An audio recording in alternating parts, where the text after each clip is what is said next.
This video is going to show you how to use and apply the factor and remainder theorem. So first let's talk about what it is. So I have an example here of a division problem, 2x squared plus x minus 10 divided by x minus 2. So if you see, the tabular method was done to do the dividing and my answer was 2x plus 5.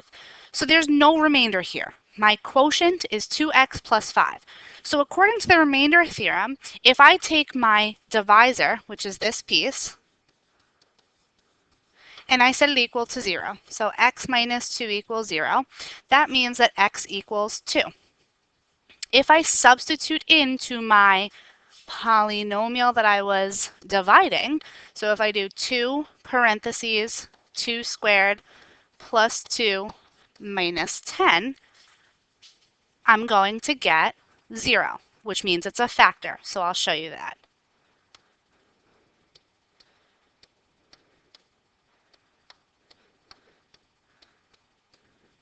We get 0. So because I get 0, that means my remainder is 0, and therefore the divisor, x minus 2, is a factor.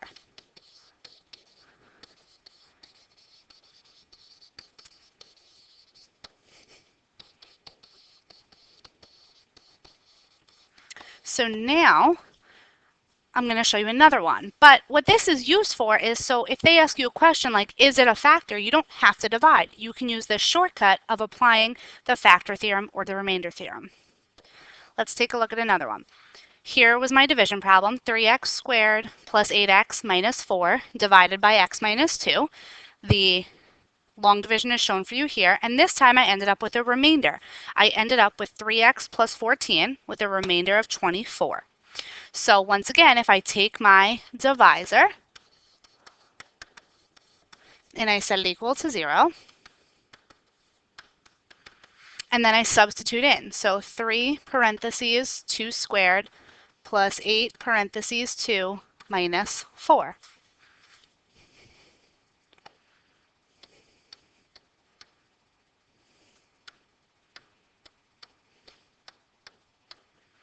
I'm going to get 24, which is my remainder when I did the division problem.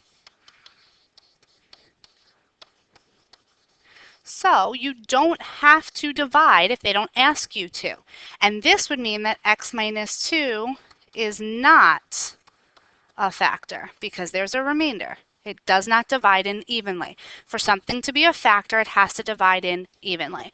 So this is kind of just to explain to you how to use the factor theorem or remainder theorem and what it means, but I'm going to take a look at some questions with you that you might see.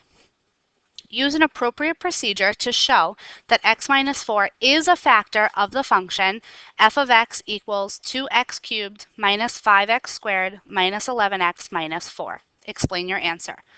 So I can divide, but that would take a longer time here. So to save some time, I'm going to apply the factor or remainder theorem. So I'm going to take my factor, x minus 4, and set it equal to 0. So I have x equals 4. And now I am going to substitute into the polynomial. So I'm going to find f of 4. So that means anywhere I see an x, I'm putting in a 4.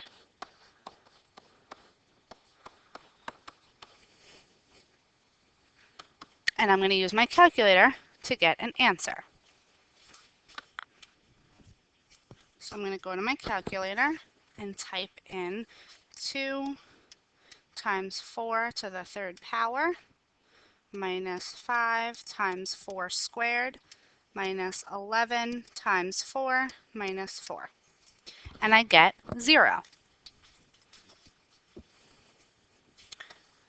So that's showing that it's a factor, but now I need to explain my answer. So I'm going to write a sentence.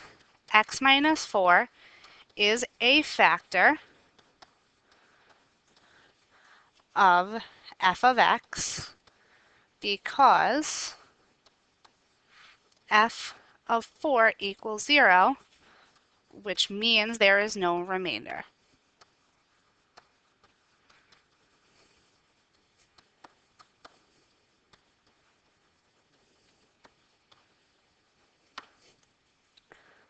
So that's one example of a question like this. And remember, you're saving yourself time.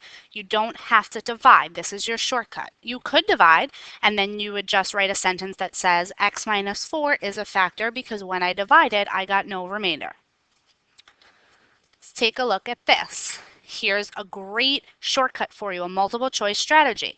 So they're asking you to divide 8x to the fourth minus 20x cubed minus 14x squared plus 8x plus 1 by x plus 1. So that means, once again, if I look at my answer choices, I could divide, or if you take a look at your answer choices, all of them have different remainders.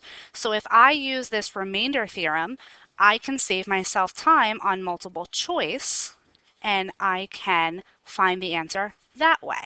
So what I'm going to do, once again, is take my divisor, x plus 1, and set it equal to 0.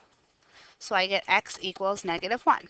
And now I'm going to substitute in negative 1. So 8 times negative 1 to the fourth minus 20 times negative 1 to the third minus 14 times negative 1 squared plus 8 times negative 1 plus 1.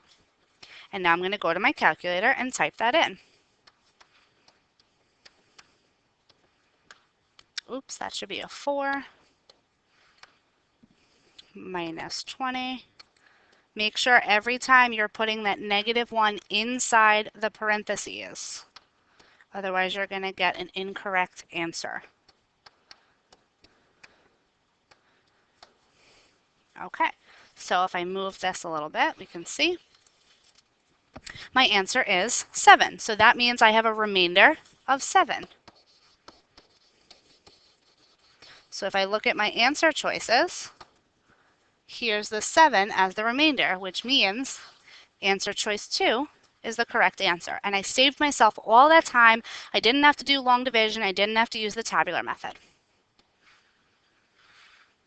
All right, now let's look at one for a graph. It says the graph of quadratic function f of x is shown below. What is the remainder when f of x is divided by x plus 2? So here you definitely can't divide because you don't have a polynomial. So I'm going to take my divisor, x plus 2, and set it equal to 0. So I get x equals negative 2. Remember, I want to find f of negative 2.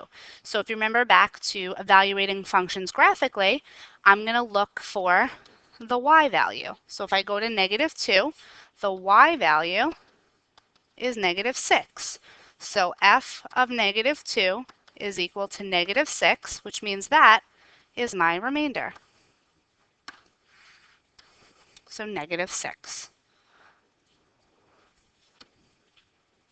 And let's take a look at one last type of question with the factor and remainder theorem.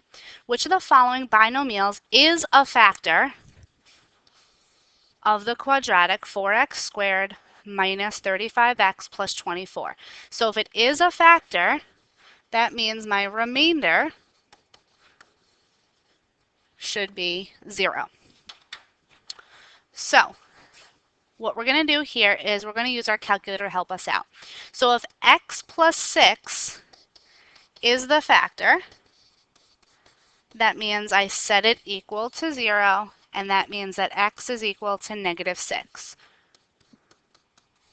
And then I'm going to do the same thing with each of these to set them up. So this is going to be x is 4, x is 8, and x is negative 2. So I'm looking for which one of these is going to give me a remainder of 0. So remember, a remainder of 0 means that when I plug in or when I substitute, my y value is going to be 0. So we're going to use a shortcut here by using our calculator and the table of values from the calculator. So the first thing we're going to do is go to y equals, clear out anything if you have it there, and you're going to type in that quadratic, 4x squared minus 35x plus 24. And I got that right from the question, right there. And now I'm going to look for which of these factors has 0 as a remainder. So I'm going to go to my table, second graph brings me to my table. So answer choice 1 was -6. So if I scroll to -6, I have a y value of 378. So because I have a y value of 378, that is not a factor. That has a remainder. So I'm going to cross that off. X equals 4. So now I'm going to scroll in the opposite direction to get to x equals 4. So when x equals 4, y is equal to -52. So that is not my answer either. So I'm going to cross that off. X equals 8. So keep scrolling. At x equals 8, I have 0 as my y value. So that is my remainder. Because when x equals 0, y equals 8, which means I have no remainder,